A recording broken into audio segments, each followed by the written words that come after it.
And so it begins. I am finally going to put together a base for my 400-pound South German anvil. And I was going to do it out of a stump, and then I thought about doing it out of concrete and steel, but I'm going to do the good old tripod. So let me take some measurements and get this process started. As the anvil's cast, there's some funkiness with the base, and not funky like it doesn't work or whatever.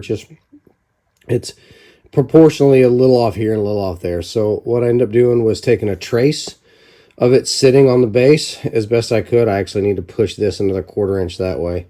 I'm gonna scan this into to Creo and in 3D space, and then convert it to 2D. I'll make a template and then cut that out of 1/2 inch steel.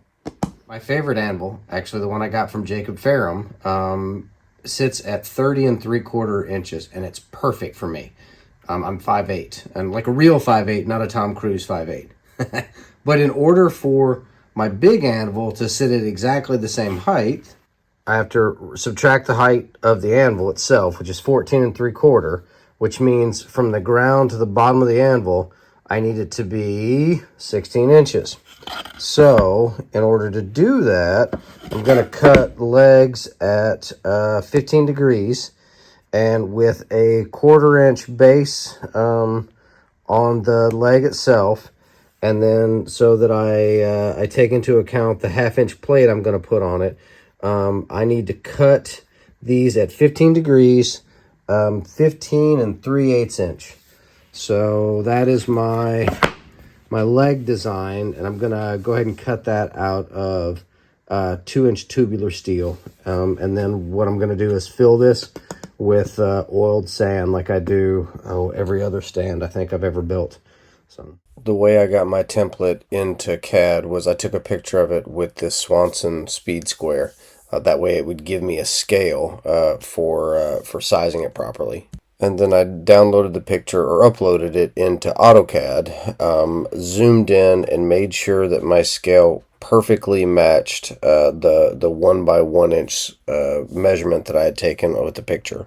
And then from there it was just tracing around the lines to scale. I did go through like 3 iterations. I decided that my first design wasn't going to be strong enough with the amount of stress that I was going to put on the anvil, so I ended up doing one that was a little broader, which you see here.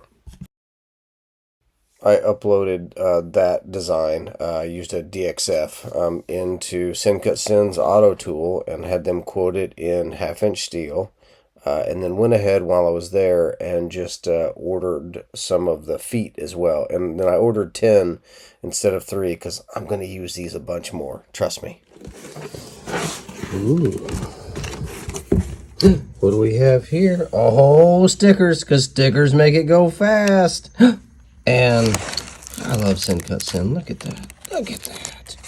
Well, other than my little presents, let's see what else I got. And all of my parts that I had cut for the anvil stand are here. The feet, the base itself, and then some 1/4 inch 15 degree gussets with somebody's logo in them. Well, it's real close. Like I said, I made this more. I added more material because I didn't like having this this block way out there unsupported. So I'm fine with that. Got a little much there. And a little much there, and I just think I need to tweak it about 1/8 of an inch, mostly because of that corner.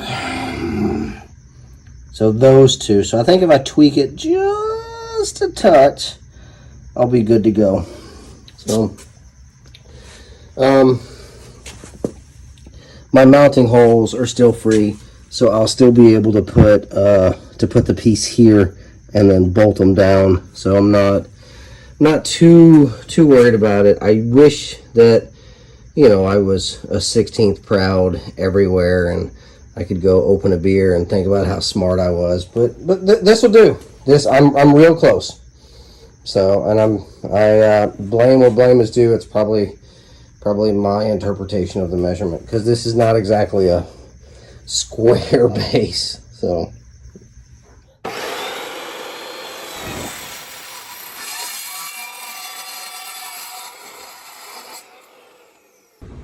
all three pieces cut exactly the same size. Thank you, Makita.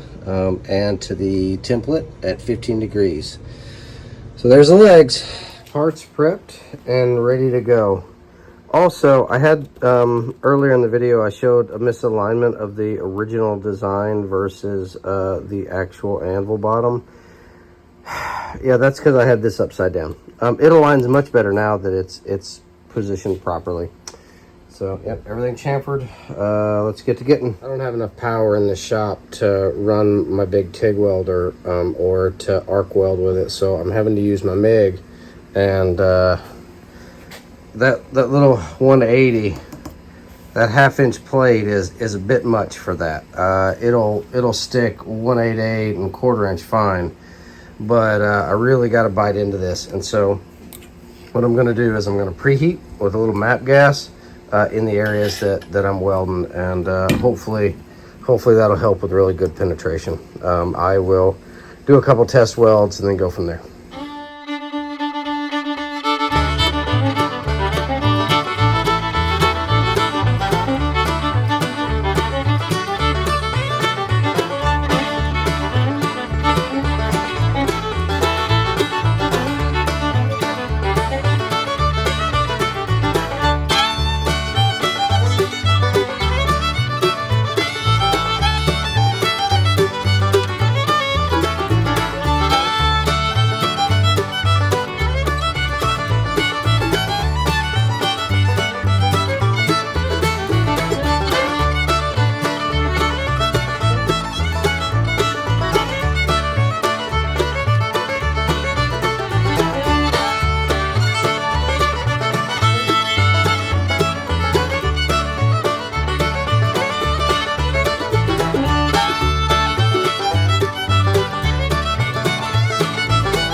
A little more of the John Deere, I mean machine and implement green to match the Hulk roller.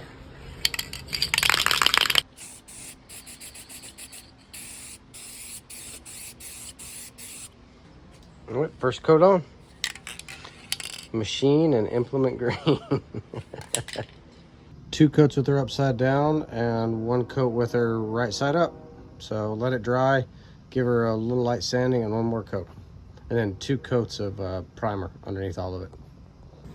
I realized after the fact that before painting I didn't break this top edge, and it was kind of sharp, and so I went ahead and took a file to it and just took it a 1/16 over, and then sanded it and then scuffed the paint. So I will prime this and give her another coat.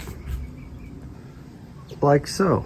So I own like 6 caulk guns, and as I was putting the silicone down, I couldn't find one, and I looked for like 20 minutes and just said, no, my time is worth more than the frustration and a couple bucks. So I went and I bought 2 more at the hardware store, and this is what we're doing.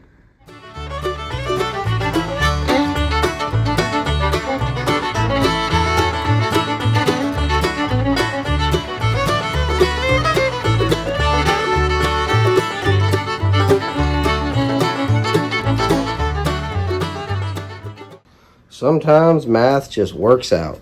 Looky there. Sitting at exactly the same height as my 110-pound coleslaw, and I couldn't be happier. That's exactly the height I need it to be at. Just went right on. Got a little bit of overhang.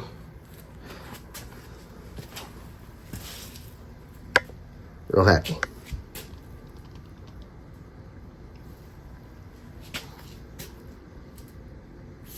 Well, I had decided to just cold bend these pieces here. Well, that was a mistake. It's out of some 1/8 inch unknown, and yeah, I cracked that one. I broke that one off, and so on a 100-degree day, I'm gonna light the flames. It's great. It's great. Done. I am pleased as punch how it all went together. It's finally done. Took some finagling to get to get that right, because I screwed it up. But yeah, I'm really pleased how this anvil stand went, and I think it's a really nice compliment for this big old girl. So there is my big 400-pounder and my small 110-pounder, and then there's another post anvil there, and yeah, I feel rich in anvil. So my father's anvil isn't here. It will be later this summer, but it's just a little bit smaller than this one in a London pattern. So I'm gonna run it in line here too. Not that I need 3 anvils, but I have folks that stop by, and it's nice to have a quality anvil for them. But yeah, real happy. Glad that's finally done. I did go ahead and clean everything off and wax them up, and as soon as it's not 100 degrees, I'm gonna get them messy.